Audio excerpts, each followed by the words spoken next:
অবস্থায় আমি সেনাবাহিনীর সাথে কথা বলছি, ওরা রেডি থাকে, ঠিক আছে। এখন তো আমরা অন্য ইয়ে করতেছি, ড্রোন দিয়ে ছবি নিচ্ছি, আর হেলিকপ্টার ইয়ে মানে কয়েক জায়গায়। তাহলে কিছু ছবি দেখে পাকড়াও করা যায় না রাতের মধ্যে? সবগুলিকে অ্যারেস্ট করতে বলছি রাত্রে। হ্যাঁ, পাকড়াও করলে না, ওটা বলা হয়, ওটা র্যাব জিএফআই মানে সবাইকে বলা হচ্ছে যে যেখান থেকে টিকাটা পারবো ধরে ফেলবে, জি ওটা বলা হয়। আর যেখানে গ্যাদারিং দেখবে সেখানে ওই উপর থেকে, এখন উপর থেকে করাচ্ছি, অলরেডি শুরু হচ্ছে কয়েকটা জায়গায়, কমে গেছে। মোহাম্মদপুর থানার দিকে মনে হয় যাচ্ছে একটা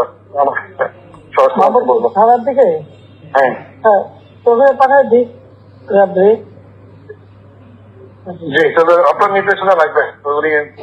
আমার নির্দেশনা দেওয়া আছে, তা ওপেন নির্দেশনা দিয়ে দিচ্ছে। এখন লেখা লিখবেন, ব্যবহার করবে, যেখানে পাবে সেটা গুলি করবে, ওটা বলা হচ্ছে। এখন আমি এতদিন বাধা দিয়ে রাখছিলাম, ওই যে স্টুডেন্টরা ছিল ওদের সত্যি কথা চিনতে